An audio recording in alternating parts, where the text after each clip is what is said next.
시댁 가족회사의 30주년 행사장에서 벌어진 일이었어요. 너는 입구에서 손님들 옷이나 받아줘. 집안 망신시키지 말고. 시어머니는 수백 명의 귀빈이 모인 연회장에서 며느리에게 손님들 옷이나 받으라고 못 박았습니다. 대대로 명문대 졸업장을 훈장처럼 내세우는 이 집안에서 고졸 며느리는 6년째 사람 취급을 받지 못했어요. 이번 행사의 핵심, 대규모의 해외 계약이 걸린 협상장. 통역사가 사라지고 유학파 시누이는 한마디도 통역하지 못한 채 벌벌 떨고 있었습니다. 계약이 무너지기 직전이었죠. 제가 통역하겠습니다. 며느리의 이 한마디에 시댁 식구 모두가 비웃었습니다. 그러나 얼마 지나지 않아 이 비웃음은 침묵으로 변했습니다. 당신들이 그토록 무시했던 이 고졸 며느리가 오늘 이 회사의 전부를 뒤집어 놓겠습니다. 설거지, 산책할 때 잠들기 전 이어서 듣기 편하게 지금 구독만 눌러주세요. 우리네 드라마 극장이 다음 편을 자동으로 챙겨드립니다. 그러면 오늘의 이야기 시작합니다. 언덕 위 자연석 담장 너머로 우뚝 솟은 시댁의 자택은 언제 봐도 위압적이었습니다. 현관문을 열면 코끝을 감싸는 것은 진한 인삼과 당귀향이었고 대리석 바닥의 명주 러너와 자개장 위골동품 화병은 이 집안이 얼마나 단단하게 불을 쌓아왔는지를 말없이 과시하고 있었죠. 주말 오후 이 집안의 며느리 영주는 무거운 오칠 찻쟁반을 두 손으로 받쳐들고 주방에서 거실로 나왔습니다. 쟁반 위에는 시어머니가 아끼는 청자 찻잔 3점과 갓 우려낸 녹용 한방차가 김을 피워 올리고 있었어요. 한 잔값이 시장에서 일주일치 창거리를 살 수 있는 금액이라는 말을 수없이 들어왔기에 영주의 손끝에는 늘 긴장이 서려 있었습니다. 거실 한가운데 자리 잡은 소파에서는 시어머니와 시누이가 명품 쇼핑백을 펼쳐놓고 한창 수다를 떨고 있었습니다. 이번 주 동문회에 누가 오고 누구 남편이 어느 대학 출신이며 어떤 집안이 몇 대째 의사 가문인지를 따지느라 목소리가 한껏 올라가 있었어요. 이번에 정 사모님 며느리가 명문대 법대래. 역시 그 집은 대대로 간판이 달라. 시어머니가 흡족한 표정으로 고개를 끄덕이는 사이 영주는 조심스럽게 찻잔을 테이블 위에 내려놓았습니다. 그 순간 쟁반이 테이블 모서리에 살짝 걸리면서 찬물이 찻잔 밖으로 두어 방울 튀었어요. 고작 손톱만 한 얼룩이었지만 시어머니의 눈은 매처럼 그것을 놓치지 않았습니다. 너는 손끝에 눈이 없니? 이 한방차 한 잔 값이 내가 시장에서 떼오는 창거리보다 비싸. 지방격 떨어지게 언제까지 몸에 벤티를 낼 거야? 싸늘한 목소리가 거실 공기를 얼어붙게 만들었습니다. 영주의 어깨가 움찔했지만 입술을 꽉 깨물고 고개를 숙였어요. 6년이었습니다. 이 집에 시집 온 지 6년, 이런 종류의 질책은 밥상에 올라오는 반찬처럼 빠지지 않고 차려졌습니다. 어떤 표정을 지어야 하는지, 어떤 자세로 서 있어야 시어머니의 분노가 가장 빨리 사그라드는지를 영주는 이미 몸으로 익혀버린 뒤였어요. 시누이가 소파 팔걸이에 비스듬히 기대앉은 채 실크 스카프를 목에 두르다가 입꼬리를 비틀었습니다. 엄마도 참 고졸한테 뭘 바라요. 오빠도 어지간하지. 널린 게 명문대 출신인데 왜 이런 아무것도 모르는 여자를 들여서 사람 피곤하게 만들어? 시누이의 목소리에는 조롱이 설탕처럼 녹아 있었죠. 해외 유학을 다녀왔다는 사실 하나로 회사 전무 자리를 꿰찬 시누이는 영주의 학벌을 들먹이는 것을 일종의 취미로 삼고 있었습니다. 영주는 대꾸하지 않았어요. 대꾸하면 불이 커진다는 것을 너무 잘 알고 있었으니까요. 바로 그때 현관문이 열리며 남편이 들어섰습니다. 넥타이를 느슨하게 풀어헤친 채 피곤한 기색을 잔뜩 띠고 있었어요. 영주의 눈이 간절하게 남편을 향했습니다. 제발 오늘 한 번만이라도 내 편을 들어달라는 무언의 호소였죠. 하지만 남편은 거실의 팽팽한 분위기를 감지하자마자 시선을 바닥으로 떨궜습니다. 아, 나 오늘 본사 회의 때문에 너무 피곤하네. 어머니, 저 먼저 올라가 쉴게요. 남편은 서둘러 넥타이를 풀어 접으며 계단 쪽으로 발걸음을 옮겼습니다. 그러고는 영주를 힐끗 돌아보지도 않은 채 한마디를 던졌어요. 당신도 적당히 하고 과일이나 깎아와. 그 등이 계단 위로 사라질 때까지 영주는 쟁반을 든 채 서 있었습니다. 손가락 끝이 하얗게 질릴 만큼 쟁반 가장자리를 움켜쥐고 있었지만 얼굴에는 아무런 감정도 드러내지 않았어요. 이 집에서 감정을 드러내는 것은 곧 약점을 내미는 것과 같았으니까요. 시어머니가 남편의 뒷모습을 바라보며 한숨을 내쉬었습니다. 어휴, 저 잘난 아들이 누구 때문에 매번 숨을 죽이고 살아. 그리고는 영주를 향해 손가락을 세워 가리키며 못 박았습니다. 영주, 너 이번 30주년 행사 땐 아예 눈에 띄지도 마라. 바이어들 앞에서 입 잘못 열어 망신시키지 말고. 영주는 찬물이 튄 자리에 무릎을 꿇고 앉아 행주로 얼룩을 닦아냈습니다. 차가운 대리석 바닥의 한기가 무릎뼈를 타고 올라왔지만 그보다 더 차가운 것은 등 뒤에서 쏟아지는 시선이었어요.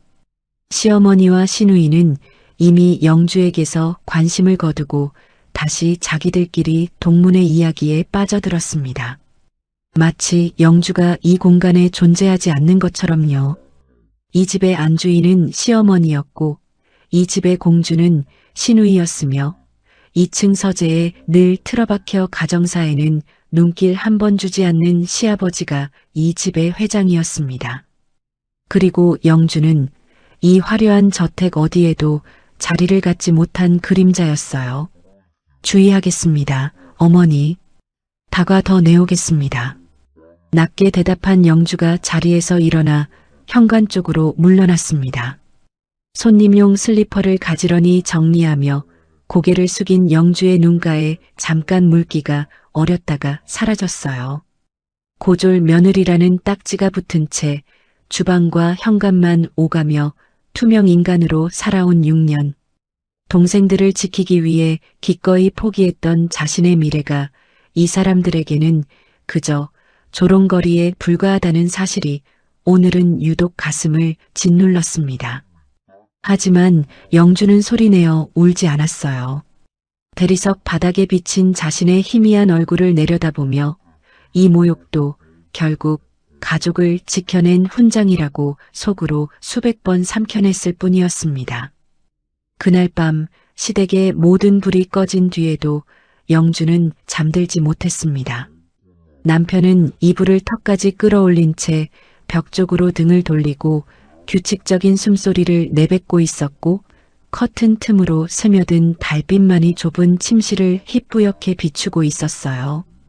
영주는 한참을 천장만 바라보다가 조심스럽게 몸을 일으켰습니다.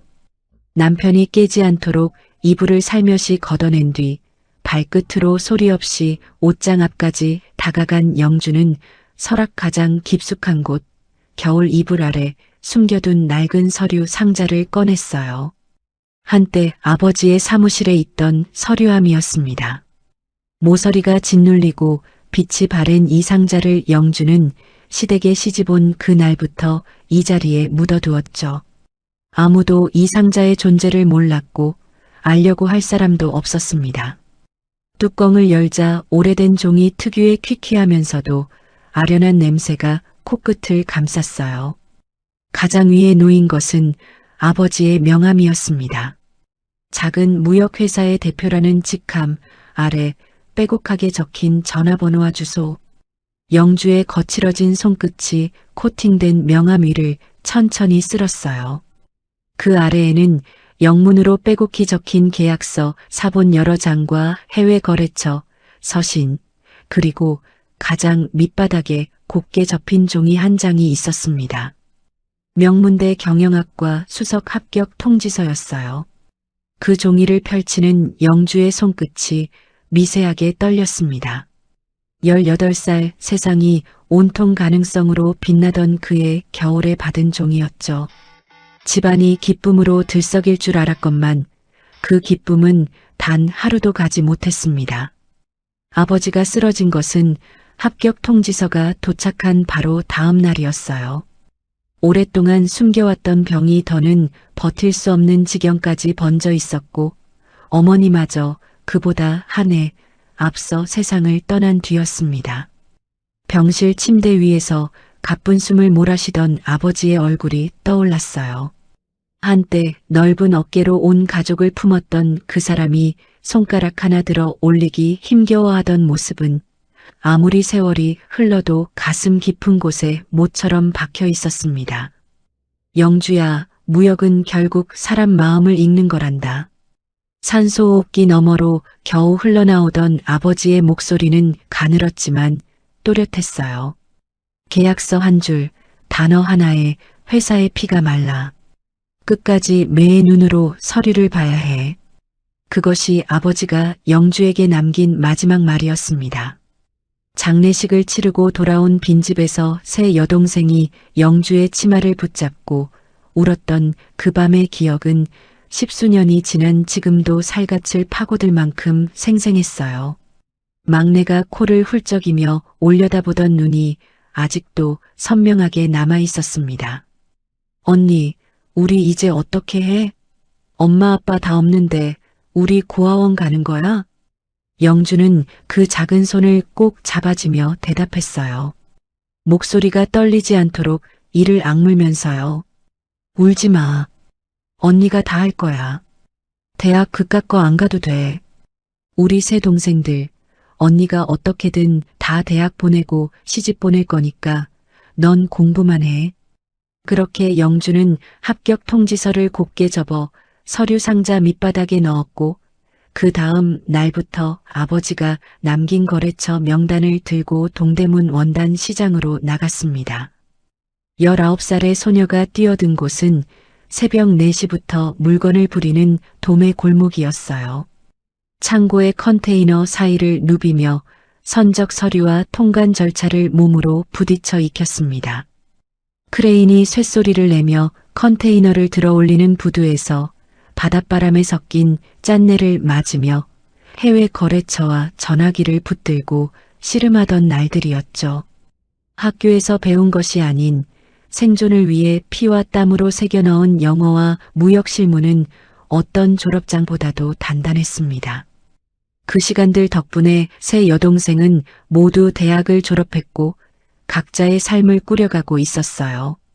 영주에게 남은 것은 고졸이라는 꼬리표와 거칠어진 손마디뿐이었지만 후회는 없었습니다. 침대에서 남편이 몸을 뒤척이는 소리가 났어요. 아, 불 좀 꺼. 내일 아침 일찍 출근해야 한다고. 유난 좀 떨지 마. 짜증 섞인 목소리가 어둠 속에서 툭 떨어졌습니다. 영주는 아무 대답 없이 스탠드 불빛을 끄고 달빛만으로 상자 안의 서류들을 내려다보았어요. 남편의 콧꼬리가 다시 규칙적으로 울리기 시작했습니다. 영주에게 무슨 일이 있는지, 왜 한밤중에 잠을 이루지 못하는지 이 사람에게는 아무런 관심도 없었어요. 거칠어진 손끝이 매끄러운 코팅 종이 위를 지날 때마다 까마득한 옛날의 감각이 손가락 끝에서 되살아나는 듯 했습니다. 아버지, 저 아직 잊지 않았어요. 그때 그 치열했던 시간들, 숫자의 무게들. 낮게 중얼거린 그 말은 콧꼬리 소리에 묻혀 아무에게도 닿지 못했어요. 하지만 영주는 알고 있었습니다. 시댁에서 아무리 고졸이라며 비웃어도 살아남기 위해 뼛속까지 새겨넣은 무역의 감각만큼은 단 한 번도 녹슨 적이 없다는 것을요. 영주는 서류를 다시 곱게 접어 상자에 넣고 뚜껑을 조심스럽게 닫았습니다. 닫힌 뚜껑 위에 쌓인 얇은 먼지를 손끝으로 쓸어내는 영주의 눈가에 물기가 번졌다가 이내 스스로 마르듯 사라졌어요. 상자는 다시 옷장 깊숙한 자리로 돌아갔습니다. 접어두었을 뿐 꺾인 적은 없는 날개와 함께요. 시댁이 운영하는 프리미엄 한방 화장품 회사의 창립 30주년이 코앞으로 다가왔습니다. 회사 측에서는 이 기념일에 맞춰 중동과 유럽의 거물 바이어를 초청한 초대형 협약식을 기획했어요. 성사만 되면 수백억 원 규모의 수출 계약이 걸린 회사의 사활을 건 행사였습니다. 평일 낮 회사 임원 회의실에는 고급스러운 프레젠테이션 자료와 샘플 박스가 가득 널려 있었어요. 회의실 상석에 앉은 신우이가 손짓을 크게 섞어가며 임원들 앞에서 목소리를 높이고 있었습니다. 이번 바이어 저한테 직접 연락이 온 거 아시죠? 제가 유학 시절부터 쌓아온 인맥으로 섭외한 거예요. 계약서 검토도 제가 처음부터 끝까지 다 했고요. 한 글자도 빠짐없이 꼼꼼하게 살펴봤으니까 안심하세요. 신우이의 말투에는 자신감이 넘쳐 흘렀습니다. 유학파 출신답게 어깨를 으쓱이고 손가락으로 허공을 가리키며 연신 강조하는 모습이 마치 자신이 이 행사의 유일한 주역이라는 듯 했어요. 어려운 전문 용어를 줄줄이 늘어놓으며 임원들을 압도하려 했지만 정작 그 용어들이 정확하게 쓰인 것인지는 아무도 검증하지 않았습니다. 임원들은 전무님이 알아서 하겠거니 하며 고개를 끄덕였고 시어머니는 딸 옆에 앉아 흡족한 미소를 짓고 있었어요. 회장인 시아버지는 이 자리에 나오지 않았습니다. 큰 틀만 잡아주고 실무는 아랫사람들에게 맡긴다는 게 시아버지의 방식이었는데 결과적으로 신우이에게 너무 많은 것을 맡겨버린 셈이었죠. 바로 그때 회의실 문이 조심스럽게 열리며 영주가 들어왔습니다. 한 손에는 다과 쟁반을, 다른 손에는 물수건을 들고 있었어요. 시어머니가 아침부터 영주에게 시킨 일은 회의실 테이블 세팅과 청소, 그리고 간식 심부름이었습니다. 임원들이 모인 자리에 며느리를 드리는 것이 아니라 말 그대로 자비를 시키기 위해 불러들인 것이었죠. 우리 딸이 어떤 딸인데. 시어머니가 신우이의 어깨를 두드리며 임원들을 향해 자랑스럽게 말했습니다. 그리고는 다가를 내려놓는 영주를 힐끗 보더니 목소리를 낮춰 못 박았어요. 영주야, 넌 이번 주말 행사 때 연회장 입구에서 귀빈 코트나 받아라. 행여라도 바이어들 근처에 얼쩡대서 집안에 물 들이지 말고. 영주는 고개를 숙인 채 대답했습니다. 알겠습니다, 어머니. 다과를 내려놓은 뒤 영주는 시어머니가 지시한 대로 회의 테이블 위를 물수건으로 닦기 시작했어요. 차가운 물수건의 감촉이 손바닥에 스쳤습니다. 임원들 사이사이를 돌며 테이블 모서리를 훔치고 빈 종이컵을 치우고 신우이가 흘린 커피 자국을 문질러 닦는 동안 아무도 영주에게 눈길을 주지 않았어요. 이 방에서 영주는 사람이 아니라 움직이는 가구에 불과했어요. 그런데 테이블 한쪽 끝을 닦던 영주의 손이 멈추었습니다. 신우이가 펼쳐놓은 서류 뭉치 옆으로 물수건이 지나가는 순간 영문으로 빼곡히 인쇄된 계약서 사본이 눈에 들어온 것이었어요. 영주의 시선이 무의식적으로 서류 위를 훑었습니다. 아버지에게서 물려받은 습관이었죠. 숫자와 단위가 나오면 반사적으로 눈이 가는 뼛속까지 베어버린 무역쟁이의 본능이었습니다. 그 순간 영주의 눈동자가 크게 흔들렸어요. 수출용 프리미엄 라인 10만 세트를 넘기는 계약인데 번역본에는 단가 기준이 세트가 아닌 낱개로 적혀 있었습니다. 세트와 낱개의 단가 차이가 얼마나 큰지는 무역을 조금이라도 아는 사람이면 등골이 서늘해질 수치였어요. 10만 세트를 낱개 단가로 계산하면 회사가 받아야 할 돈이 몇 분의 1로 쪼그라드는 것이었습니다. 거기에 더해 배상 책임 조항까지 눈에 걸렸어요. 원문에는 양측이 공동으로 부담한다고 되어 있는 부분이 번역본에서는 제조사가 전액을 독박 쓰는 것으로 뒤바뀌어 있었습니다. 현지에서 피부 트러블 건이 하나만 터져도 회사가 수백억 원을 물어내야 하는 그야말로 노예 계약서나 다름없는 독소 조항이었어요. 영주는 물수건을 내려놓고 조심스럽게 입을 열었어요. 아가씨, 죄송하지만 여기 수량 표기 말이에요. 번역본에는 낱개로 되어 있는데 원문은 세트 기준 아닌가요? 단가 차이가 큰데. 회의실의 공기가 순간 얼어붙었습니다. 신우이가 영주를 향해 고개를 돌렸는데 그 얼굴이 순식간에 일그러졌어요. 어머, 지금 뭐 하시는 거예요? 신우이가 벌떡 일어나며 영주 앞에 서류를 획 채갔습니다. 종이가 날카로운 마찰음을 내며 영주의 손끝을 스쳤어요. 신우이의 뾰족한 구두굽이 대리석 바닥을 찍으며 영주 앞으로 한 발짝 다가섰습니다. 고졸 주제에 어디서 아는 척이야?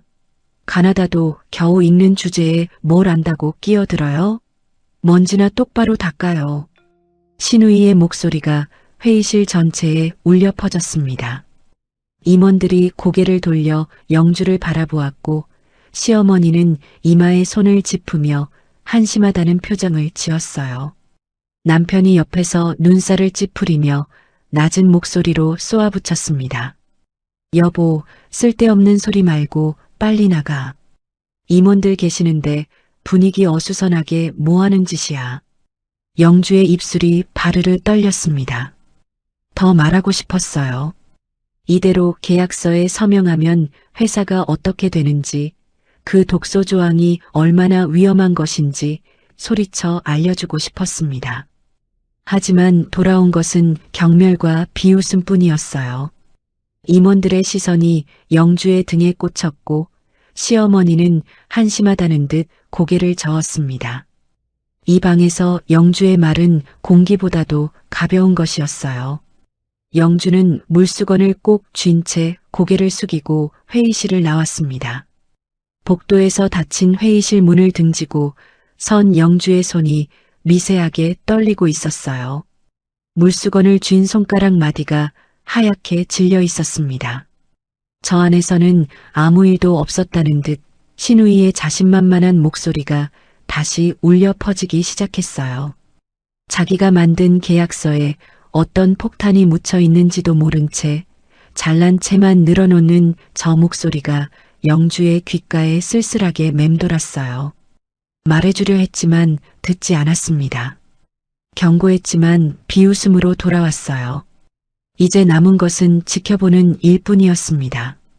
그 잘난 실력이 이 회사를 어디까지 끌고 가는지 끝까지요.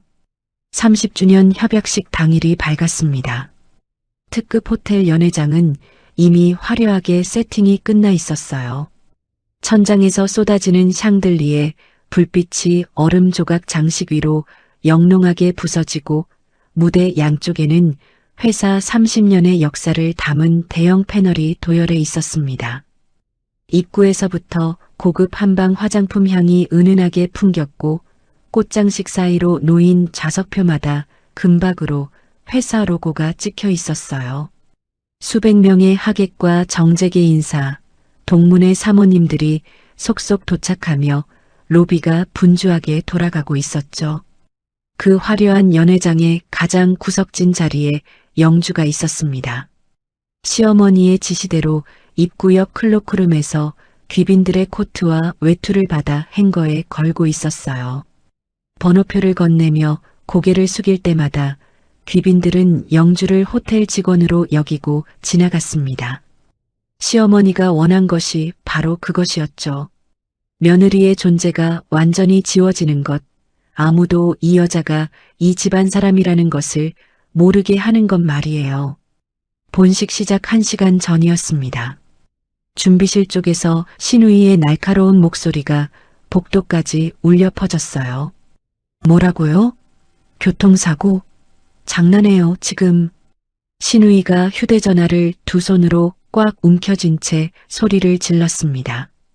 얼굴이 순식간에 하얗게 질려 있었어요. 오늘 행사의 핵심인 메인 통역사가 호텔로 오는 길에 교통사고를 당해 병원으로 실려갔다는 소식이었습니다. 준비실이 순식간에 벌집 쑤신 듯 발칵 뒤집혔어요.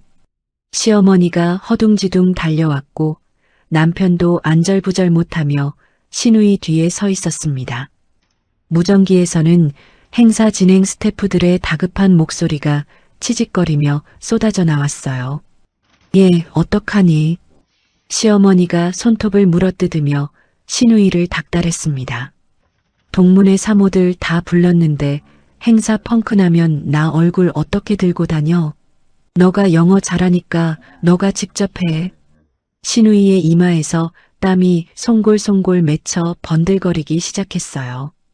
평소에는 유학파 출신이라며 그토록 자신만만하게 어깨를 펴던 신우이가 이 순간만큼은 입술을 달싹이지 못하고 있었습니다. 엄엄마, 제가 일상 회화는 되지만 이런 복잡한 비즈니스 용어는 즉석에서 바로바로 안 나온단 말이에요. 그 잘난 유학 경력이 정작 비즈니스 실전 앞에서는 아무런 쓸모가 없다는 고백이었어요. 시어머니의 얼굴이 더욱 험악해졌습니다. 신우이는 휴대전화를 미친 듯이 눌러대며 외부 통역 에이전시에 연락을 돌렸지만 주말인데다 급작스러운 요청에 어디서도 사람을 보내줄 수 없다는 답변만 돌아왔어요. 이미 자신이 감당할 수 없다는 것을 알고 있던 신우이가 결국 던진 것은 부하 직원이었죠. 아, 김대리 토익 만점이라며? 내가 들어가서 통역해. 마케팅팀 신입 대리가 갑자기 이름을 불리자 사색이 되었어요. 20대 중반의 젊은 직원이 벌벌 떠는 것이 복도 끝에 영주에게까지 보였습니다. 전무님, 저 비즈니스 통역은 한 번도 안 해봤는데요. 떨리는 목소리로 간신히 내뱉었지만 신우이는 들은 척도 하지 않았어요. 남편도 거들었습니다. 그래, 김대리. 인사치레만 대충 하고 계약서 사인만 빨리 유도해. 알았지? 수백억 원짜리 계약을 앞두고 인사치레만 대충 하라니 영주는 그 말을 듣는 순간 속으로 한숨이 나왔어요. 비즈니스 협상이 인사 한마디로 끝나는 자리가 아니라는 것을 아버지 곁에서 수많은 거래 현장을 지켜본 영주는 뼛속까지 알고 있었습니다. 저들은 진짜 그 정도도 모르는 것인지 아니면 알면서도 외면하는 것인지 영주로서는 분간이 되지 않았어요. 바로 그때 행사 진행 스태프의 무전기에서 한마디가 또렷하게 흘러나왔어요. 바이어 일행, 호텔 정문 도착했습니다. 지금 로비 통과 중이에요. 준비실의 공기가 한순간 빙점으로 떨어졌습니다. 신우이의 얼굴에서 남아있던 마지막 핏기마저 사라졌어요. 시어머니는 두 손을 비비며 안절부절 못했고 남편은 여전히 아무런 해결책도 내놓지 못한 채 동생 뒤에 숨어 있었습니다. 클로크룸에서 코트를 정리하던 영주의 손이 멈추었어요. 행거에 걸린 고급 캐시미어 코트가 영주의 손 안에서 축 늘어졌습니다. 복도 너머 준비실에서 새어나오는 다급한 목소리들, 덜컹거리며 닫히는 문소리, 그리고 신우이의 패닉에 질린 숨소리가 전부 영주의 귀에 들어왔어요. 완벽을 자부하던 이 집안의 민낯이 고작 이것이었어요. 위기가 닥치자 유학파 신우이는 하얗게 질려 부하 직원 등을 떠미는 것밖에 할 줄 몰랐고 시어머니는 회사의 사활보다 동문회 사모님들 앞에서의 체면이 구겨질까봐 그것만 전전긍긍하고 있었습니다. 남편은 더 말할 것도 없었죠. 영주의 시선이 준비실 쪽으로 끌려간 신입 대리의 뒷모습에 머물렀습니다. 창백한 얼굴에 입술까지 바들바들 떨고 있는 그 젊은 직원이 지금 이 순간 전장에 방패도 없이 밀려나가는 병사처럼 보였어요. 영주의 심장 한구석에서 묘한 박동이 시작되고 있었습니다. 협의실 문이 닫히고 바이어 대표 스미스가 착석했습니다. 길고 묵직한 회의 테이블 건너편에 한국 측 임원들이 빼곡히 앉아 있었지만 스미스 대표의 시선은 그 누구에게도 머물지 않았어요. 인사치레는 없었습니다. 스미스 대표는 자리에 앉자마자 서류를 펼치더니 빠르고 단호한 영어로 질문을 쏘아붙이기 시작했어요. 성분 배합 비율, 원료 원산지 증빙, 그리고 가장 핵심인 배상 책임 조항까지 한마디 한마디가 칼날처럼 날카로웠습니다. 협의실의 공기가 단숨에 얼어붙었어요. 대타로 협의실에 들어간 신입 대리의 얼굴은 이미 종이장처럼 하얘져 있었습니다. 스미스 대표가 던지는 전문 용어의 절반도 알아듣지 못하는 것이 역력했어요. 부작용 발생 시 리콜 비용 부담 범위를 정확히 답하라는 질문이었지만 대리의 귀에는 낯선 단어의 폭격이 쏟아질 뿐이었습니다. 이마에서 흘러내린 식은땀이 턱 끝까지 타고 내렸지만 닦을 여유조차 없었어요. 그것은 저희가 처리할. 대리의 더듬거리는 목소리가 넓은 협의실 안에서 처량하게 울렸어요. 스미스 대표의 눈썹이 미세하게 올라갔습니다. 한국 측 통역 수준에 대한 의심이 불쾌감으로 번지고 있다는 신호였죠. 그때 신우이가 자리에서 벌떡 일어나 끼어들었어요. 더 이상 지켜볼 수 없다는 듯 어깨를 펴고 스미스 대표에게 말을 걸었는데 억지 미소를 지으며 입에서 나온 것은 조리도 논리도 없는 두서없는 말이었습니다. 대표님, 걱정하지 마세요. 저희는 한국 최고의 화장품 회사입니다. 다 잘 될 겁니다. 배상 범위를 구체적으로 답하라는 질문에 돌아온 것이 근거 없는 자화자찬이라니 이것은 통역도 아니고 답변도 아닌 그저 상황을 얼버무리려는 공허한 말에 불과했어요. 스미스 대표의 표정이 돌처럼 굳어졌습니다. 그의 눈에 서린 것은 분노를 넘어선 경멸이었어요. 잠시 침묵이 흐른 뒤 스미스 대표가 손에 쥐고 있던 펜을 대리석 테이블 위에 탁 내려놓았습니다. 딱딱한 금속이 돌바닥에 부딪히며 날카로운 소리가 협의실 전체에 울려 퍼졌어요. 펜이 테이블 위를 또르르 굴러가는 소리가 묘하게 길고 서늘하게 느껴졌습니다. 스미스 대표가 차갑고 낮은 목소리로 한마디를 내뱉었어요. 자기 회사 계약서도 제대로 이해하지 못하는 곳과는 거래할 수 없다는 최후 통첩이었습니다. 그 영어를 온전히 알아들을 수 있는 사람은 이 방 안에 아무도 없었지만 어조만으로도 충분했어요. 완전한 신뢰의 붕괴 그 자체였습니다. 스미스 대표가 서류철을 거칠게 덮었어요. 둔탁한 파열음이 좁은 방 안을 짓눌렀습니다. 그가 코트를 챙기며 자리에서 일어나는 순간 임원진의 얼굴이 일제히 흙빛으로 변했어요. 스미스 대표의 수행원들도 서류를 가방에 집어넣기 시작했습니다. 시어머니가 남편의 팔을 세게 찔렀어요. 아니, 저 사람이 뭐라는 거야? 왜 일어나는 거야? 원종아, 내가 어떻게 좀 해봐. 시어머니의 목소리에 공포가 서려 있었습니다. 하지만 남편은 얼어붙은 채 입만 벌렸다 닫았다를 반복할 뿐 아무런 말도 꺼내지 못했어요.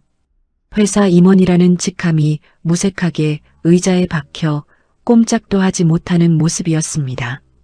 신우이는 의자에 주저앉은 채 사시나무처럼 떨고 있었고 신입 대리는 고개를 푹 숙인 채 눈물을 삼키고 있었어요. 수백억 원짜리 계약이 눈앞에서 산산조각 나고 있었어요. 연회장에는 이미 수백 명의 하객이 차 있었고 동문회 사모님들과 기자들이 본식을 기다리고 있었습니다. 이대로 바이어가 그냥 나가버리면 30주년 축하 행사는 그대로 회사의 장례식이 되는 것이었죠. 그 시각 협의실 바로 바깥 복도에서 영주가 서 있었습니다. 클로크룸에서 코트를 정리하다가 협의실 쪽으로 걸어오게 된 것은 거의 본능에 가까웠어요. 굳게 닫힌 문틈 사이로 스미스 대표의 차갑고 빠른 영어가 새어나왔고 영주는 그 한마디 한마디를 놓치지 않고 알아들었습니다. 배상조항의 모호함, 리콜 비용의 부담 주체, 바이어가 묻고 있는 핵심은 바로 그것이었어요. 며칠 전 영주가 그토록 말해주려 했던 바로 그 독소 조항이었습니다. 그때 경멸과 비웃음으로 영주의 입을 틀어막았던 신우이의 얼굴이 스쳐 지나갔어요. 이대로 몇 분만 더 지나면 저 문이 열릴 것이고 바이어는 떠날 것이며 이 회사는 끝이었습니다. 나설 이유가 없었어요. 자신을 투명 인간 취급하고 고졸이라며 짓밟았던 사람들을 위해 나서야 할 의무 같은 것은 영주에게 없었습니다. 그런데 이상하게도 영주의 심장이 점점 빠르게 뛰기 시작했어요.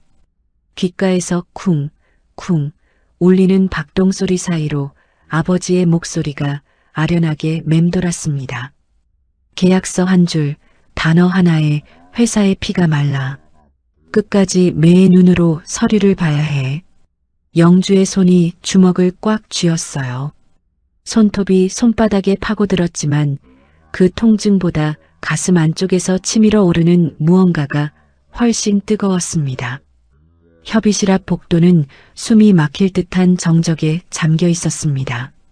굳게 닫힌 문 너머에서는 아무 소리도 새어나오지 않았어요. 그것이 오히려 더 불길했습니다. 소리가 나지 않는다는 것은 대화가 끊겼다는 뜻이었고, 대화가 끊겼다는 것은 협상이 끝장에 다다랐다는 뜻이었으니까요. 연회장 쪽에서는 본식 지연을 알리는 안내 방송이 울려 퍼지고 있었어요. 수백 명의 하객들이 웅성거리는 소리가 복도 끝까지 밀려왔습니다. 동문회 사모님들, 기자들, 정재계 인사들이 무슨 일인지 고개를 갸우뚱하며 수군거리고 있었죠. 그 화려한 연회장과 이 살벌한 복도 사이에 영주가 서 있었습니다. 클로크룸에서 빠져나온 영주의 발걸음이 협의실 쪽을 향하고 있었어요. 손에는 차 쟁반이 들려 있었습니다. 차를 가져다 드린다는 핑계라도 대야 저 문 앞에 설 수 있을 것 같았어요. 심장이 귀 안쪽에서 쿵쿵 뛰었고 손가락 끝이 미세하게 떨렸습니다. 하지만 발걸음은 멈추지 않았어요. 그때 협의실 문이 갑자기 열리며 남편이 뛰어나왔습니다. 얼굴이 벌겋게 달아오른 남편은 복도를 걸어오는 영주를 발견하자마자 성큼성큼 다가와 영주의 팔목을 거칠게 낚아챘어요. 너 돌았어? 안 그래도 지금 안에서 난리가 났는데 내가 거길 왜 기웃거려? 코트나 정리하라니까. 남편의 소나기에 힘이 잔뜩 들어가 있었습니다. 손목뼈가 으깨지는 것 같은 통증이 팔을 타고 올라왔어요. 쟁반이 기울면서 찻잔이 달그락거렸지만 영주는 쟁반을 놓지 않았습니다. 이거 놔요. 영주의 목소리가 낮고 단단하게 울렸어요. 안에서 무슨 난리가 난 줄 알기나 해요? 저대로 두면 회사 부도납니다. 남편의 눈이 크게 흔들렸습니다. 하지만 이내 눈을 부라리며 영주를 복도 구석으로 밀어넣으려 했어요. 너 진짜 제정신 아니구나. 당장 뒤로 안 가? 네가 뭘 안다고 끼어들어. 임원들 다 있는 자리에 고졸인 네가 들어가면 꼴이 뭐가 돼. 남편의 침이 영주의 얼굴 가까이 튀었어요. 목소리는 윽박이었지만 그 안에 섞인 것은 분노가 아니라 공포였습니다. 아내가 들어가서 망신을 줄까봐, 자기의 체면이 깎일까봐 무서운 것이었죠. 6년 동안 수없이 들어온 말이었습니다. 고졸, 네가 뭘 안다고. 꼴이 뭐가 돼. 그 말들이 모처럼 가슴에 박힐 때마다 영주는 고개를 숙이고 물러났었어요. 남편이 원하는 대로, 시어머니가 원하는 대로 보이지 않는 곳으로 사라져 주었습니다. 그것이 이 집안에서 살아남는 유일한 방법이라고 믿었으니까요. 하지만 오늘은 달랐습니다. 영주가 남편의 손을 확 뿌리쳤어요. 탁 하는 소리와 함께 남편의 손이 허공으로 튕겨나갔습니다. 쟁반을 복도 선반 위에 거칠게 내려놓는 소리가 쨍하고 울렸어요. 찻잔 하나가 기울어 차가 쏟아졌지만 영주는 돌아보지 않았습니다. 남편이 흠칫 뒤로 물러섰어요. 영주의 눈빛이 6년 동안 단 한 번도 보여준 적 없는 빛으로 타오르고 있었기 때문이었습니다. 차갑고 단단한, 더 이상 한 발짝도 물러서지 않겠다는 눈이었어요. 영주의 손목에는 남편의 손자국이 붉게 찍혀 있었습니다. 욱신거리는 통증이 팔 전체로 번졌지만 영주는 그 팔을 아래로 곧게 내렸어요. 아프지 않다는 듯이, 아니 아파도 상관없다는 듯이요. 그 순간 복도 저쪽에서 시어머니가 다가왔습니다. 협의실 안의 상황이 심상치 않다는 것을 감지하고 나온 모양이었어요. 시어머니는 영주와 남편 사이의 팽팽한 공기를 보자마자 이를 악물고 영주 앞에 섰습니다. 어디서 버릇없이 눈을 똑바로 떠. 시어머니의 목소리는 낮았지만 독이 잔뜩 서려 있었어요.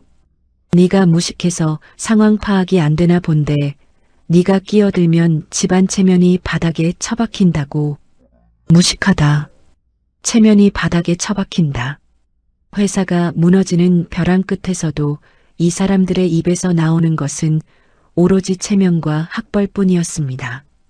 6년 동안 영주를 옥죄어온 그 익숙한 굴레가 오늘은 역겹도록 선명하게 느껴졌어요. 영주는 물러서지 않았습니다. 고개를 숙이지도 않았어요. 시어머니의 서슬 퍼런 눈을 정면으로 마주보며 입을 열었습니다. 어머니, 체면은 이미 바닥에 처박혔습니다. 시어머니의 입이 벌어졌어요. 6년간 고개를 조아리기만 하던 며느리의 입에서 이런 말이 나올 줄은 상상도 못했을 겁니다. 지금 이 순간 이 회사를 살릴 수 있는 사람은 저 하나뿐입니다. 영주의 목소리는 떨리지 않았어요. 조용하지만 확고한 그 어조에 시어머니의 기세가 한순간 꺾이는 것이 보였습니다. 시어머니의 입술이 파르르 떨렸지만 말이 나오지 않았어요. 6년간 한 번도 본 적 없는 며느리의 눈빛에 기가 질린 것인지 아니면 정말로 회사가 위험하다는 사실을 직감한 것인지 알 수 없었습니다. 남편이 다시 팔을 붙잡으려 했지만 영주는 이미 몸을 돌려 협의실 문을 향해 걸어가고 있었어요. 복도 카페 뒤를 밟는 영주의 구두 소리가 묵직하게 울렸습니다. 한 걸음 한 걸음이 6년간 자신을 가두어왔던 보이지 않는 감옥의 벽을 부수는 소리였어요. 시어머니가 뒤에서 무어라 소리쳤지만 영주의 귀에는 더 이상 들어오지 않았습니다. 협의실의 황동 문고리가 눈앞에 있었어요. 차갑고 무거운 쇳덩이의 온도가 손바닥에 전해지는 순간 영주의 머릿속을 스쳐간 것은 6년 전 이 집에 처음 발을 들이던 날의 기억이었습니다. 시어머니가 현관에서 영주를 위아래로 훑으며 내뱉었던 첫마디, 고졸이라며. 그때부터 영주에게 이 집의 모든 문은 닫혀 있었어요. 주방 문만 빼고요. 하지만 오늘 영주는 그 닫힌 문을 자기 손으로 열 것이었습니다. 시댁을 구하기 위해서가 아니었어요. 박영주라는 사람이 어떤 사람인지 그 가치를 제 스스로 증명하기 위한 첫걸음이었습니다. 영주가 문고리를 힘주어 돌렸어요. 묵직한 문이 끼익 소리를 내며 열렸고 협의실 안에 얼어붙은 공기가 복도로 쏟아져 나왔습니다.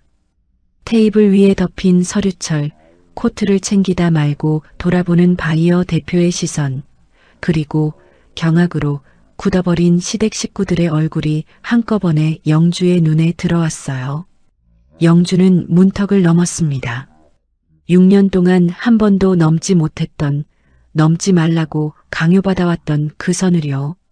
협의실 안의 모든 시선이 문 쪽으로 쏠렸습니다. 코트를 챙기다 말고 돌아선 스미스 대표, 사색이 된 임원들, 그리고 이미 포기한 얼굴로 주저앉아 있던 시누이까지. 묵직한 문이 열리며 나타난 사람은 이 방에 있을 리 없는 사람이었어요. 영주였습니다. 새언니, 지금 무슨 짓이야? 당장 안 나가. 신우이가 의자에서 벌떡 일어나며 비명에 가까운 소리를 질렀어요. 시어머니도 뒤따라 들어오며 영주의 팔을 잡아 끌려 했지만 영주는 미동도 하지 않았습니다. 두 눈이 오직 한 사람만을 향하고 있었어요. 코트를 한쪽 팔에 걸친 채 문 쪽을 바라보고 있는 스미스 대표였습니다. 영주가 입을 열었어요. 협의실에 얼어붙은 공기를 가르며 또렷하고 유창한 영어가 영주의 입술에서 흘러나왔습니다. 그 발음은 교과서에서 배운 딱딱한 영어가 아니었어요.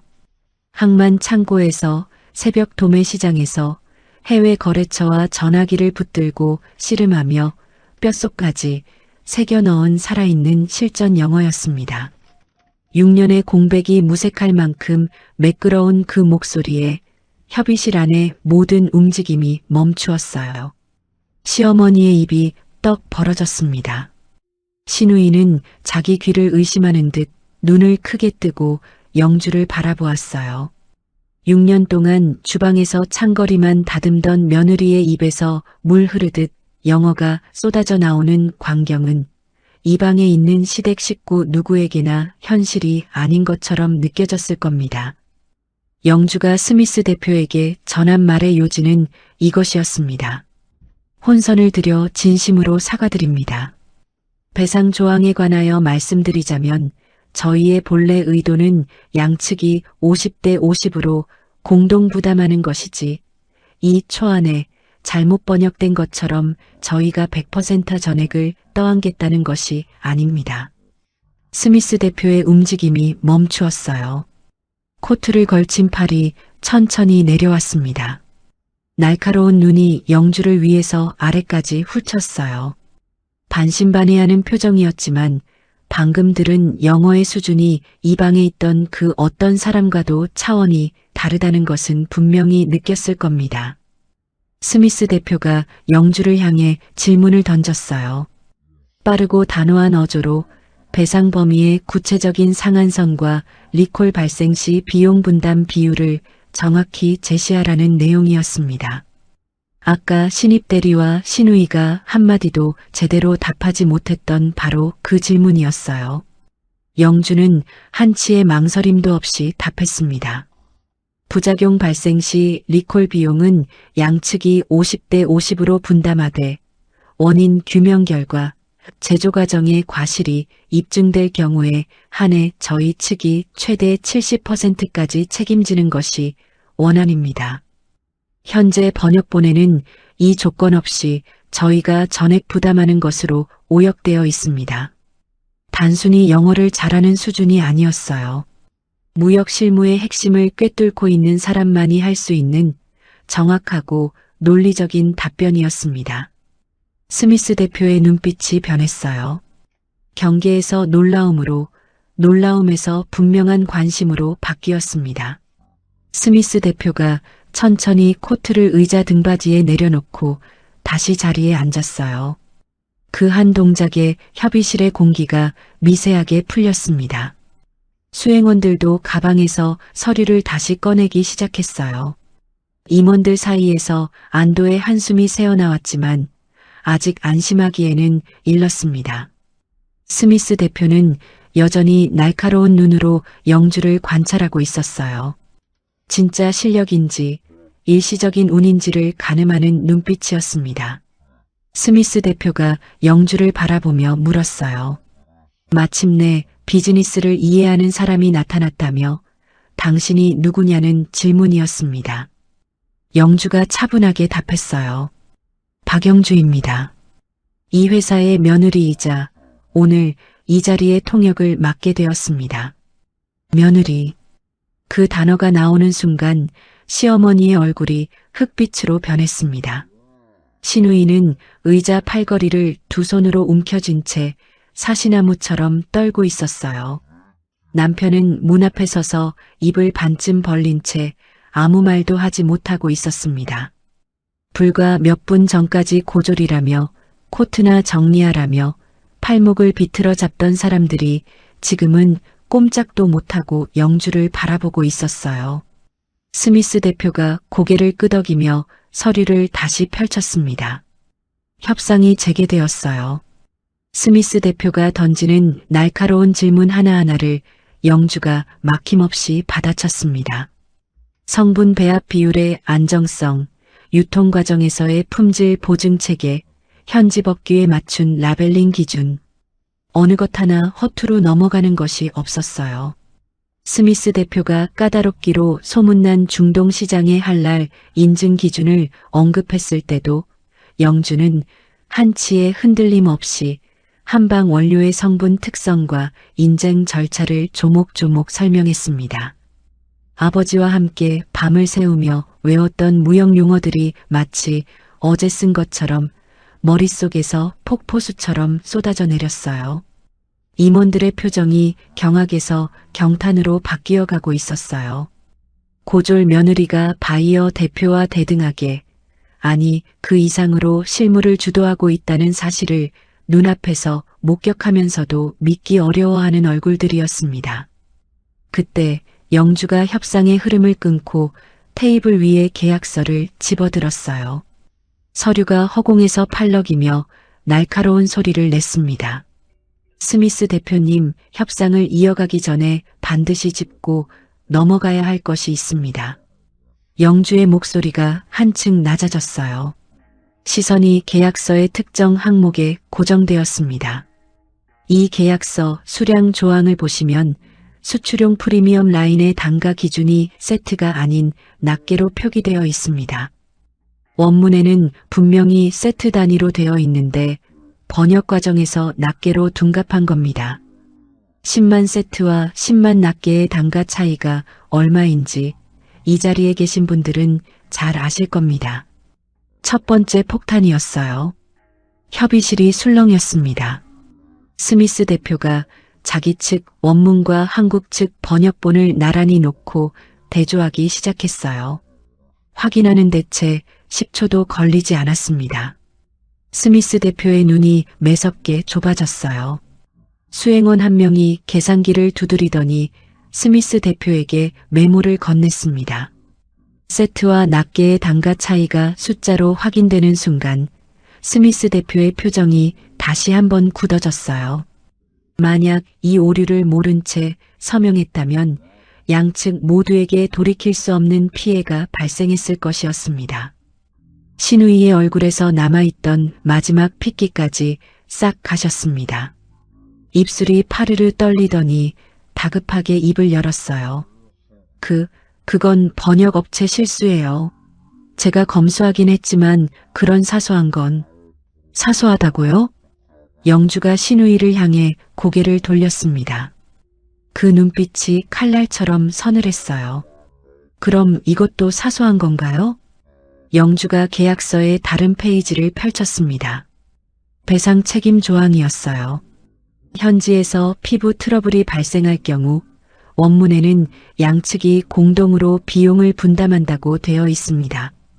그런데 번역본에서는 우리 회사가 100% 전액을 물어내는 것으로 바뀌어 있어요. 이대로 서명했으면 클레임 하나에 회사가 통째로 넘어갑니다. 두 번째 폭탄이었습니다. 이번에는 협의실이 술렁이는 수준이 아니었어요. 임원들의 얼굴이 하나같이 창백하게 질렸습니다. 한 임원이 서류를 집어들고 해당 조항을 확인하더니 손이 덜덜 떨리기 시작했어요. 수백억 원짜리 계약이 아니라 회사를 통째로 갖다 바치는 노예 계약서에 도장을 찍을 뻔했다는 사실을 뒤늦게 깨달은 것이었죠. 이 오류를 발견하지 못했다면 이 자리에 있는 모든 사람의 인생이 바뀌었을 것이었습니다. 영주가 계약서를 테이블 위에 탁 내려놓으며 신우이를 똑바로 바라보았습니다. 나갈 사람은 아가씨입니다. 수출용 프리미엄 세트 단가를 낱개로 번역해둔 것도 모자라 현지에서 트러블 발생 시 우리 회사가 전액을 물어낸다는 계약서에 서명할 뻔했잖아요. 아가씨의 그 얄팍한 유학 허세가 이 집안을 통째로 날려버릴 뻔했다고요. 신우이가 의자에서 미끄러지듯 주저앉았어요. 유학파 출신이라며 처음부터 끝까지 완벽하게 검토했다며 그토록 자신만만하던 신우이의 위세가 산산조각이 난 순간이었습니다.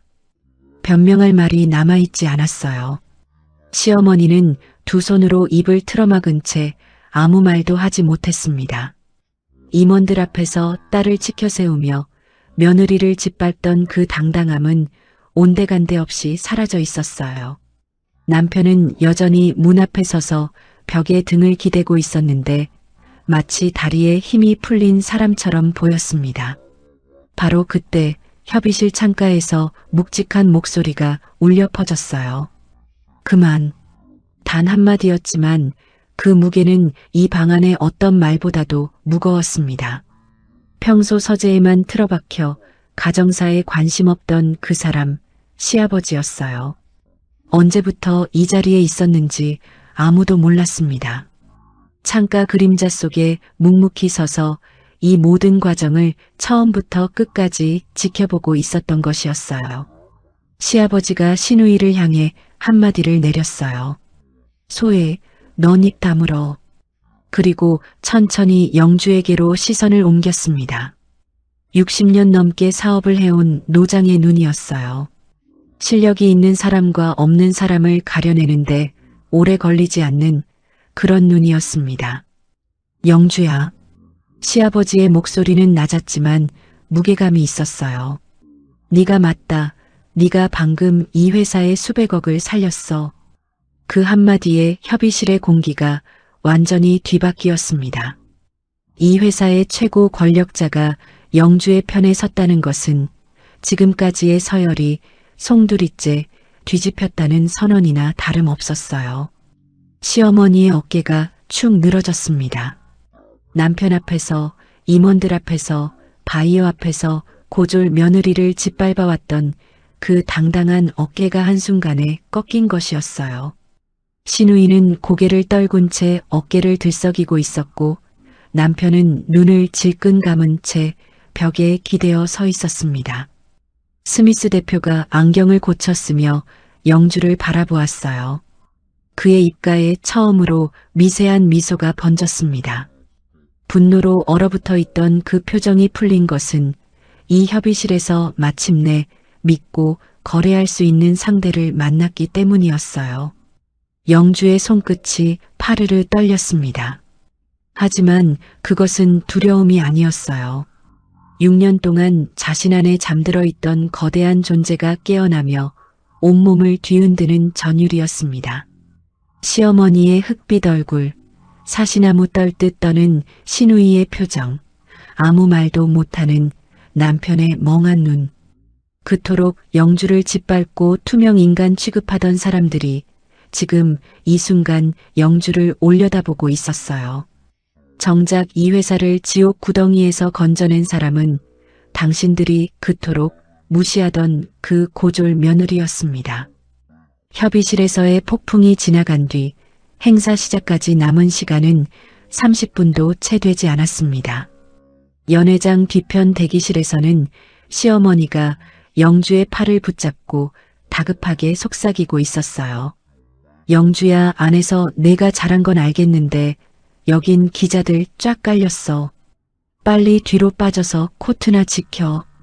시어머니의 목소리에는 절박함이 묻어 있었습니다. 방금 전 협의실에서 벌어진 일이 충격이었을 텐데도 이 사람의 머릿속에 가장 먼저 떠오른 것은 여전히 체면이었어요. 기자들 앞에 고졸 며느리가 나서면 집안 망신이라는 그 오래된 공식이 아직도 시어머니의 뇌리를 지배하고 있었죠. 시어머니의 손가락이 영주의 팔을 꽉 움켜쥐고 있었습니다. 6년간 늘 그래왔듯이 영주를 보이지 않는 곳으로 밀어넣으려는 익숙한 소나기였어요. 하지만 이번에는 시어머니의 뜻대로 되지 않았습니다. 스미스 대표 측 수석 비서가 단호하게 시어머니의 앞을 막아섰어요. 검은 정장을 깔끔하게 차려입은 수석 비서는 정중하지만 한치의 양보도 없는 태도로 한 가지 사실을 전달했습니다. 스미스 대표가 박영주 씨를 자신의 바로 옆 상석에 앉히기를 원하며 그녀가 무대에 오르지 않을 경우 본식 자체에 참석하지 않겠다는 뜻이었어요. 수석 비서의 어조는 통보에 가까웠습니다. 협상의 여지가 없다는 것이 목소리만으로도 분명하게 느껴졌어요. 시어머니의 얼굴이 돌처럼 굳었습니다. 바이어 없는 30주년 협약식은 의미가 없었어요. 수백 명의 귀빈과 기자 앞에서 바이어가 불참하면 그것이야말로 최악의 망신이었습니다. 동문회 사모님들에게 보여주겠다며 몇 달간 공들인 이 행사가 한순간에 웃음거리가 되는 것이었죠. 시어머니는 입술을 악물었지만 더 이상 버틸 카드가 없었어요. 영주의 팔을 쥐고 있던 손이 천천히 풀렸고 결국 한 발짝 뒤로 물러났습니다. 영주 앞으로 무대로 향하는 길이 열렸어요. 연회장 문이 열리는 순간 영주의 눈앞에 펼쳐진 광경은 압도적이었어요. 수백 명의 귀빈이 빼곡하게 앉은 대연회장은 샹들리에 불빛 아래 찬란하게 빛나고 있었습니다. 양쪽 벽면에는 회사의 역사를 담은 대형 사진이 걸려 있었고 무대 중앙에는 협약 서명을 위한 테이블이 세팅되어 있었어요.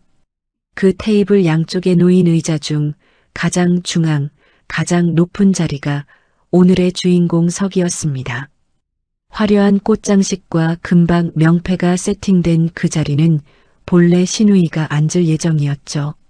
신우이가 몇 달 전부터 손수 좌석 배치를 짜고 자기 이름이 새겨진 명패까지 준비해둔 바로 그 자리였어요. 스미스 대표가 먼저 무대에 올라 중앙 자리에 앉았어요.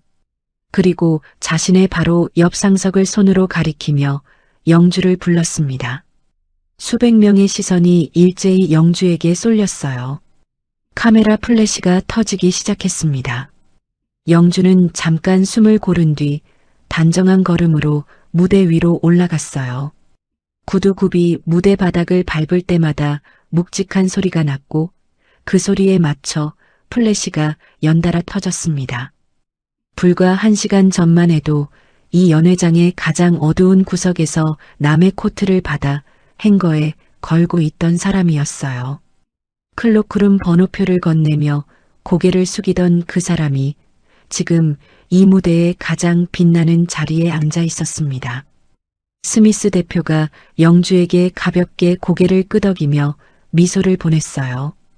그것은 이 무대에서 당신이 내 파트너라는 무언의 선언이었습니다. 신우이는 무대 끄트머리 구석 자리로 밀려나 있었어요. 자기 이름이 새겨진 명패가 치워지고 그 자리에 영주가 앉는 광경을 두 눈으로 지켜봐야 했습니다. 본래 자신이 준비했던 주인공 자리에서 쫓겨난 신우이의 얼굴은 분노와 수치로 벌겋게 물들어 있었어요. 손톱이 손바닥을 파고들 만큼 주먹을 꽉 쥐고 있었지만 수백 명이 지켜보는 무대 위에서 소리를 지를 수도 없었습니다. 시어머니는 하객석 맨 앞줄에 앉아 있었는데 옆에 앉은 동문회 사모님들의 수군거리는 시선을 온몸으로 느끼며 입술을 꽉 깨물고 있었어요. 본식이 시작되었어요. 사회자의 안내 멘트가 울려 퍼지고 무대 위 대형 스크린에 회사의 30년 역사를 담은 영상이 흘러나왔습니다. 영상이 끝나자 협약 서명 절차가 순조롭게 진행되었어요. 스미스 대표와 한국 측이 나란히 서명을 마치는 순간 하객석에서 박수가 터져 나왔습니다. 그리고 이어서 무대 위에서 질의응답 시간이 열렸어요. 외신 기자들이 손을 들었습니다. 첫 번째 질문은 유럽 시장 진출을 앞두고 한방 원료 수급 안정성을 어떻게 확보할 것이냐는 날카로운 질문이었어요. 신우이가 먼저 마이크를 잡았어요. 이 행사를 처음부터 자신이 준비했다는 자존심이 남아 있었던 것인지 아니면 협의실에서 무너진 체면을 조금이라도 만회하고 싶었던 것인지 알 수 없었습니다. 하지만 마이크를 잡은 신우이의 입에서 나온 것은 텅 빈 말이었어요. 그건 저희가 최고급 원료를 쓰기 때문에 큰 문제는 말꼬리가 흐려졌어요. 구체적인 수치도 계약 구조도 수급 전략도 없었습니다.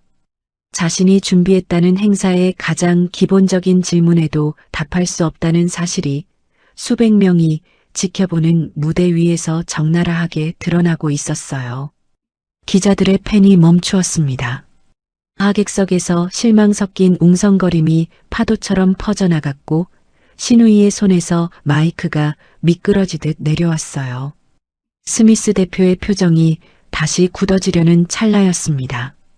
영주가 자연스럽게 마이크를 당겨왔습니다. 제가 답변드리겠습니다. 영주의 목소리가 마이크를 통해 연회장 전체에 맑고 단단하게 울려 퍼졌어요. 수백 명의 시선이 다시 영주에게 집중되었습니다. 현재 저희는 국내 3대 한방 약초 재배 단지와 10년 장기 독점 수급 계약을 맺어 원가 변동성을 5% 미만으로 통제하고 있습니다. 이는 유럽 시장 초도 물량 20만 세트를 소화하고도 남는 수치입니다. 하객석이 조용해졌어요. 기자들의 펜이 다시 움직이기 시작했습니다. 구체적인 숫자와 명확한 논리가 담긴 답변이었어요. 동문회 사모님들 사이에서 감탄 섞인 속삭임이 번져나갔습니다. 두 번째 질문이 곧바로 이어졌어요. 중동 시장의 성분 규제 기준이 상이한데 어떻게 대응할 것이냐는 질문이었습니다. 이번에는 신우이가 마이크를 잡으려 하지도 않았어요. 고개를 숙인 채 입술만 깨물고 있었습니다. 영주가 다시 답했어요. 중동 각국의 성분 규제 기준이 상이한 것은 사실입니다. 저희는 이미 주요 수출 대상국의 규제 기준을 전수조사하여 가장 엄격한 기준에 맞춘 통합 포뮬러를 개발 중에 있습니다. 하나의 포뮬러로 복수의 시장을 동시에 공략하는 전략이죠. 이를 통해 개별 국가별 맞춤 생산에 드는 추가 비용을 최소화할 수 있습니다. 하객석 여기저기서 감탄이 터져나왔어요. 고개를 끄덕이는 사람들이 보였습니다. 전문적이면서도 알아듣기 쉬운 설명에 기자들의 질문이 꼬리를 물었고 영주는 그 하나하나를 거침없이 받아쳤어요. 세 번째 질문은 한방 화장품 특유의 향과 질감이 유럽 소비자 취향에 맞지 않을 수 있다는 우려에 대한 것이었습니다. 영주는 잠시도 망설이지 않았어요. 좋은 지적입니다. 저희도 그 부분을 인지하고 있어서 현지 소비자 조사를 바탕으로 향의 강도를 3단계로 세분화한 라인업을 준비하고 있습니다. 한방의 효능은 유지하면서 유럽 시장이 선호하는 가벼운 텍스처로 재설계한 것이죠. 스미스 대표가 영주의 답변이 끝날 때마다 고개를 끄덕이며 메모를 하고 있었어요. 그의 수행원들도 연신 노트북에 무언가를 타이핑하고 있었습니다. 이 협약식이 단순한 행사가 아니라 실질적인 비즈니스 미팅으로 격상되고 있었어요. 네 번째 질문까지 이어지자 기자들의 카메라와 마이크는 완전히 영주에게만 집중되어 있었습니다. 카메라 플래시가 쉴 새 없이 연달아 터졌는데 그 불빛이 향하는 곳은 신우이도 시어머니도 아닌 오직 영주뿐이었어요. 무대 끄트머리에 앉은 신우이는 입술을 깨물다 못해 피가 배어 나오고 있었지만 아무도 신우이를 바라보지 않았습니다. 마지막 질문이 끝나고 스미스 대표가 자리에서 일어나 영주를 향해 손을 내밀었어요. 협약식의 공식적인 마무리 악수였습니다. 스미스 대표의 얼굴에는 분명한 만족과 신뢰의 미소가 떠올라 있었어요. 두 사람이 악수를 나누는 순간 하객석에서 기립박수가 터져나왔습니다. 처음에는 한두 명이었어요. 하지만 곧 10명, 20명으로 번졌고 이내 연회장 전체가 기립박수 소리로 울려 퍼졌습니다. 플래시가 폭포수처럼 쏟아졌어요. 그 찬란한 빛의 세례 한가운데 영주가 서 있었습니다. 박수 소리가 귓전을 울릴 때마다 6년 동안 삼켜왔던 모든 서름과 모멸이 한 겹 한 겹 벗겨져 나가는 것 같았어요. 하객석 맨 앞줄에서 시어머니는 박수도 치지 못한 채 두 손을 무릎 위에 올려놓고 있었어요. 양옆에 동문의 사모님들이 열렬히 박수를 보내는 사이에서 시어머니만 홀로 얼어붙어 있었습니다. 고졸 며느리를 6년간 숨기고 지우려 했던 그 화려한 가면이 수백 명 앞에서 벗겨지는 순간이었어요. 옆자리 사모님 한 명이 시어머니를 쿡 찌르며 수군거렸지만 시어머니는 눈앞이 캄캄한 듯 정면만 응시하고 있었습니다. 신우이는 박수 소리가 터져 나오는 순간 무대에서 내려왔어요. 뒤꿈치가 무대 계단에 걸려 비틀거렸지만 아무도 신우이가 내려가는 것을 눈치채지 못했습니다.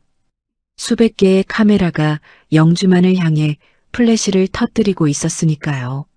무대 위의 주인공은 이미 돌이킬 수 없이 바뀌어 있었습니다. 영주는 쏟아지는 플래시 속에서 눈을 감았다 떴습니다. 불과 1시간 전 클로크룸 구석에서 번호표를 건네며 고개를 숙이던 자신의 모습이 아득하게 떠올랐어요. 지금 이 자리에 서기까지 6년이 걸렸습니다. 아니, 아버지를 잃고 동생들의 손을 잡던 그날부터 따지면 훨씬 더 오랜 시간이었어요. 그 모든 세월이 오늘 이 순간을 위한 것이었다고 말할 수는 없지만 적어도 한 가지는 분명했습니다. 자리가 사람을 만드는 것이 아니었어요. 실력이 자리를 쟁취하는 것이었습니다. 그리고 오늘 영주는 누구의 그림자도 아닌 박영주라는 이름으로 이 무대의 정중앙에 서 있었어요. 본식이 끝나고 리셉션장의 문이 열렸습니다. 샴페인 잔이 가지런히 세워진 긴 테이블 위로 샹들리에 불빛이 쏟아지고 곳곳에 놓인 꽃장식 사이로 손님들이 삼삼오오 모여들었어요. 은은한 재즈 선율이 리셉션장을 감싸고 있었지만 사람들의 관심은 음악이 아니라 오직 한 사람에게 쏠려 있었습니다. 건배사가 끝나자마자 크리스탈 잔이 챙강 부딪히는 경쾌한 소리가 리셉션장 전체에 울려 퍼졌습니다. 그런데 묘한 일이 벌어졌어요. 동문의 여사들과 귀빈들이 샴페인 잔을 들고 이동하기 시작했는데 그 발걸음이 시어머니와 신우이를 지나쳐 한 곳으로 모이고 있었습니다. 영주가 서 있는 곳이었어요. 축하드려요. 정말 대단하시더라고요. 아까 무대에서 답변하시는 거 보고 깜짝 놀랐어요. 혹시 무역 쪽에서 오래 일하셨어요? 귀빈들이 앞다투어 영주에게 말을 걸었습니다. 영주는 짧게 미소를 지으며 인사를 받았어요. 과하게 들뜨지도 겸손한 척 주눅 들지도 않는 차분한 태도였습니다. 그 모습이 오히려 사람들의 관심을 더 끌었어요. 명함을 건네는 사람, 악수를 청하는 사람이 줄을 이었습니다. 그 광경을 리셉션장 한쪽 구석에서 시어머니가 바라보고 있었어요. 평소 같았으면 이 자리의 중심은 시어머니였을 겁니다. 동문의 사모님들을 불러 모아 회사의 위상을 과시하고 딸의 유학 경력을 자랑하며 잔을 부딪히는 것이 시어머니의 리셉션이었죠. 하지만 오늘 시어머니에게 말을 거는 사람은 거의 없었어요. 사람들의 발길은 전부 영주를 향해 흘러가고 있었습니다. 바로 그때 동문의 사모님 한 분이 시어머니 앞에 멈춰 섰어요. 시어머니는 반가운 얼굴을 지으려 했지만 그 사모님의 표정은 반갑다기보다는 얄밉다는 쪽에 가까웠습니다. 어머, 사모님, 저렇게 똑 부러지고 글로벌한 며느리를 두고 여태 고졸이라고 무시했던 거예요? 시어머니의 얼굴이 붉게 물들었어요. 동문 여사는 거기서 멈추지 않았습니다. 아유, 하마터면 오늘 큰일 날 뻔했다면서요? 며느리한테 절이라도 해야겠네. 동문 여사의 목소리는 웃고 있었지만 그 안에 담긴 것은 칼보다 날카로운 비아냥이었어요. 주변의 사모님 서너 명이 킥킥 웃으며 시어머니를 바라보았습니다. 그중 한 명이 부채질을 하듯 손을 흔들며 한마디를 보탰어요. 그러게 말이야.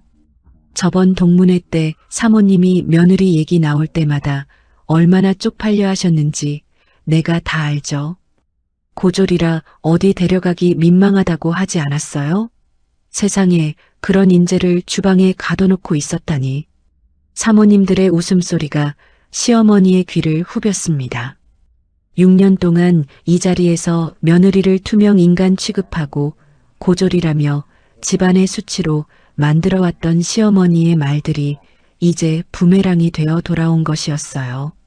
시어머니는 억지로 입꼬리를 올려보려 했지만 입술이 경련하듯 떨릴 뿐이었습니다. 이마에 맺힌 식은땀이 관자놀이를 타고 흘러내렸어요. 동문회에서의 체면, 그것이 시어머니에게는 전부였는데 바로 그 동문들 앞에서 가장 치명적인 수치를 당하고 있었습니다. 한편 리셉션장의 또 다른 한쪽에서는 스미스 대표가 영주를 향해 걸어오고 있었어요. 수행원이 한 발짝 뒤에서 따르고 있었습니다. 귀빈들 사이를 가르며 다가오는 스미스 대표의 모습에 주변의 시선이 자연스럽게 쏠렸어요. 스미스 대표가 영주 앞에 서더니 양복 안주머니에서 명함을 꺼냈습니다. 금박이 찍힌 묵직한 명함이었어요.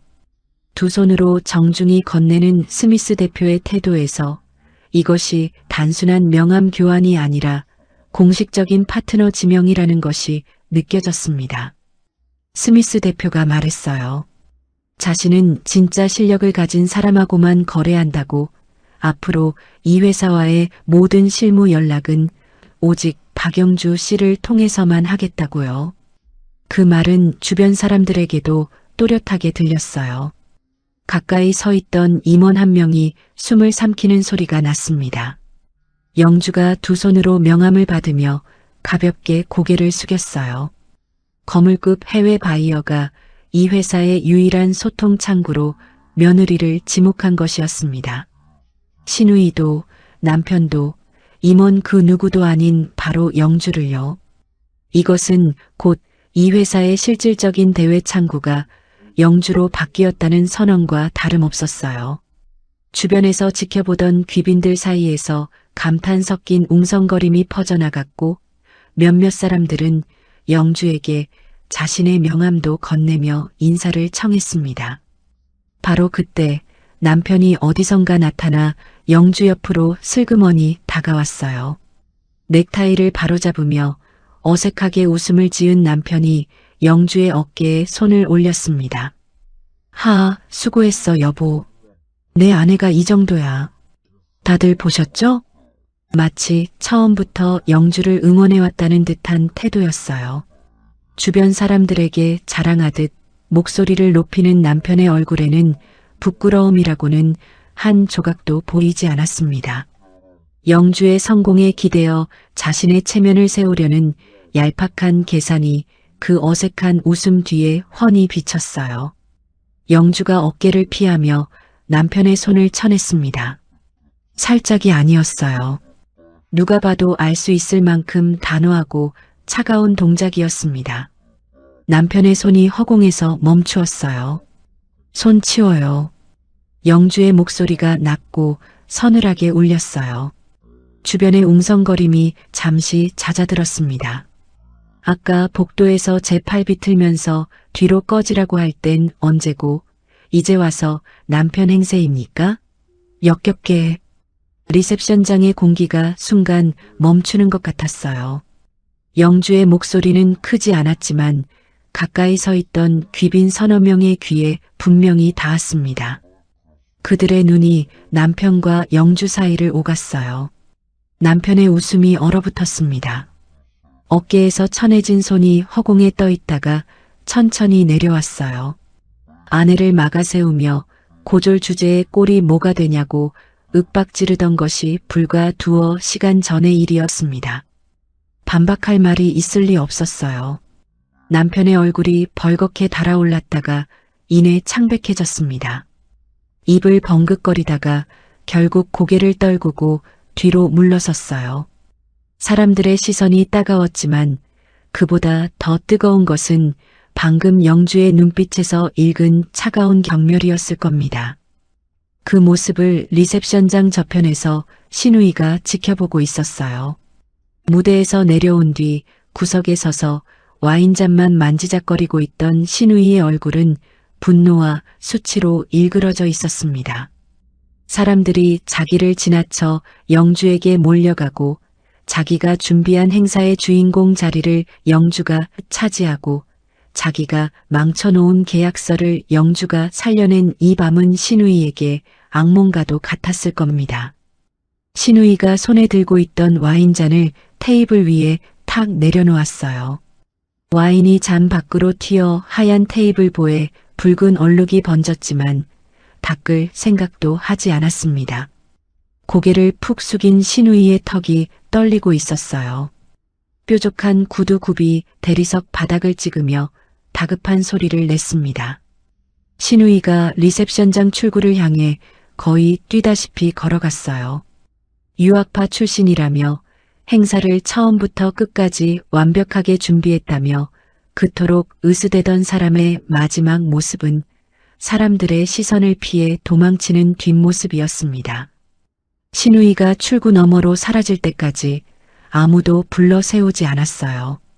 영주는 신우이가 사라진 출구를 잠시 바라보다가 시선을 돌렸어요.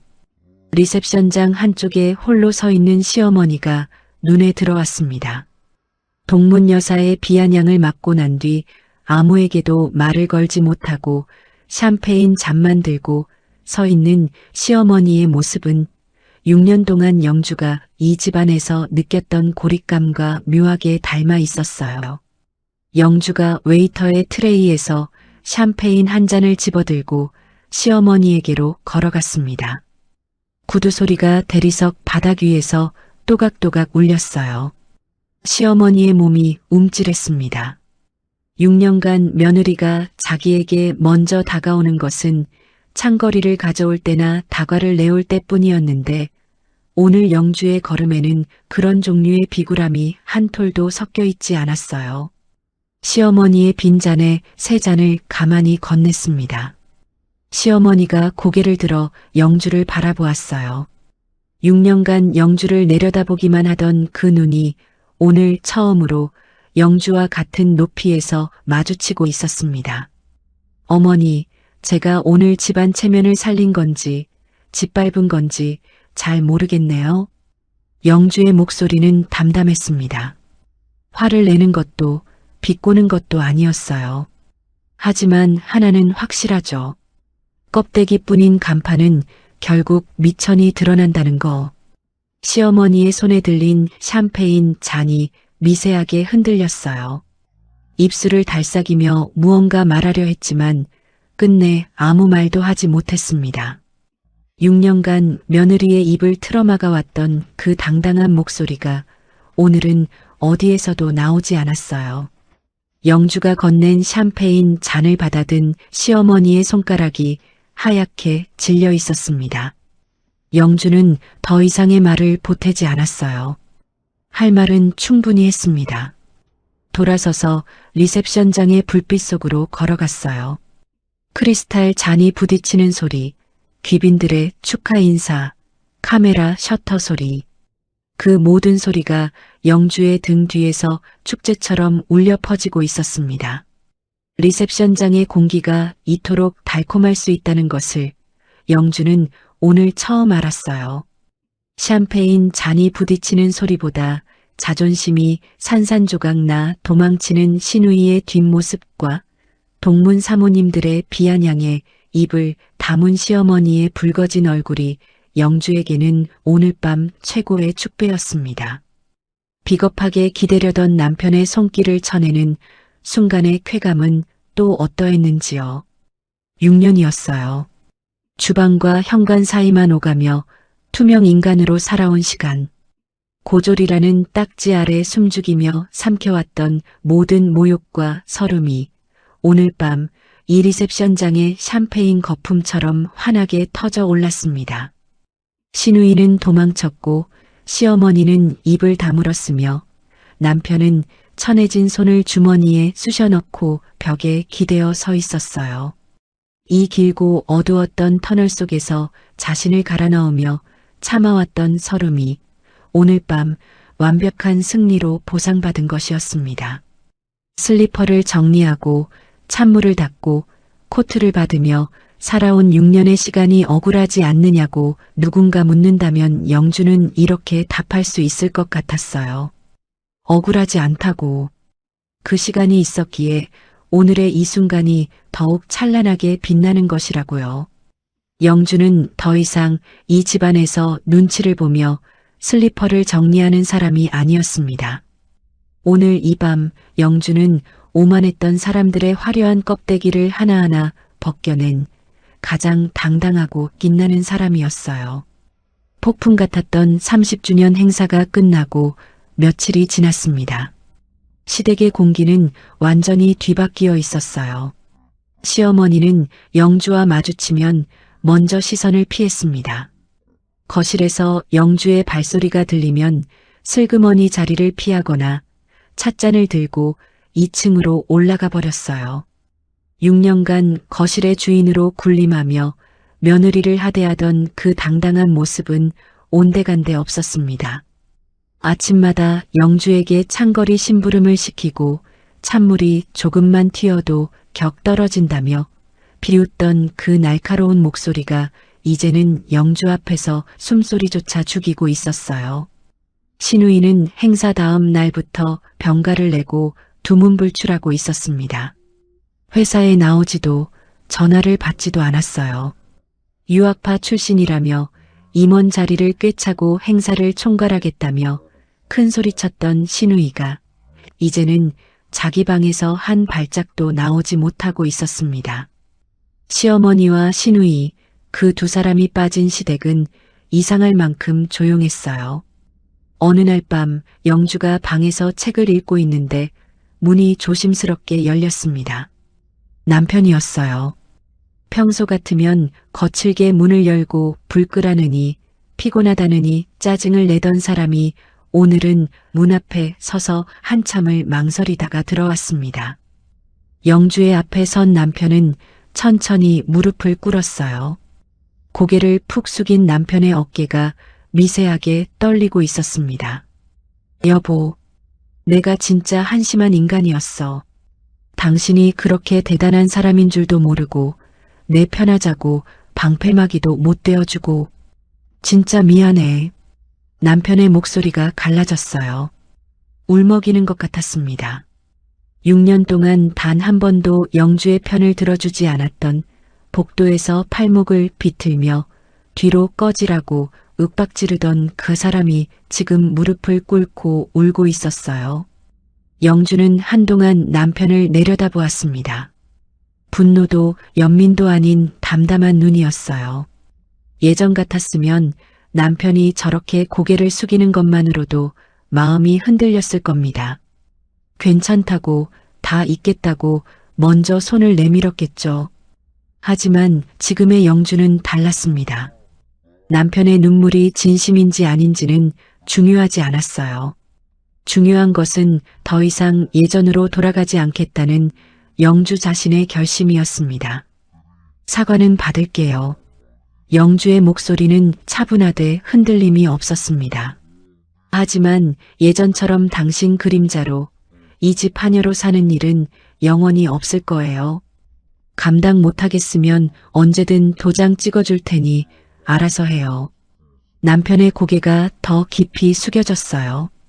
대답은 없었지만 영주는 더 이상의 말을 기다리지 않았습니다. 할 말은 충분히 했으니까요. 며칠 뒤 시아버지가 영주를 회장실로 불렀습니다. 묵직한 원목 책상 너머에 앉은 시아버지의 표정은 평소와 달리 무게감이 있었어요. 서재에만 틀어박혀 가정사에 무관심하던 그 사람이 오늘은 영주를 정면으로 마주보고 있었습니다. 영주야. 시아버지의 목소리가 낮고 진중하게 울렸어요. 늙은 아비가 사람 보는 눈이 어두웠다. 소의 결제권 전부 뺏었다. 내가 우리 회사 무역실무총괄을 맡아다오. 무역실무총괄. 그것은 이 회사의 수출 업무 전체를 관장하는 핵심 직책이었습니다. 신우이가 전무라는 직함으로 쥐고 있던 권한이 한순간에 영주에게로 넘어오는 것이었어요. 영주는 잠시 시아버지의 눈을 바라보았습니다. 시아버지의 눈에는 미안함과 함께 이 며느리의 실력을 인정한다는 분명한 신호가 담겨 있었어요. 영주는 고개를 숙이지 않았습니다. 대등한 눈높이에서 또렷하게 대답했어요. 아버님께서 베푸시는 은혜라 생각하지 않겠습니다. 제 실력에 대한 정당한 대우로서 그 자리 맡겠습니다. 시아버지가 가만히 고개를 끄덕였어요. 더 이상의 말은 필요하지 않았습니다. 그날 밤 영주는 자기 방 옷장에서 낡은 서류 상자를 다시 꺼냈어요. 며칠 전까지만 해도 겨울 이불 아래 깊이 묻어두었던 그 상자였습니다. 뚜껑을 열자 오래된 종이 냄새가 코끝을 감쌌어요. 아버지의 명함, 영문 계약서, 그리고 가장 밑바닥에 곱게 접힌 명문대 합격 통지서. 예전에는 이 종이를 볼 때마다 희생당한 청춘이 억울해 가슴이 미어졌습니다. 왜 나만 포기해야 했는지, 왜 내 미래는 동생들의 미래를 위해 찢겨져야 했는지, 그 억울함이 한밤중에 이 상자를 꺼내게 만들었고 눈물을 삼키게 만들었어요.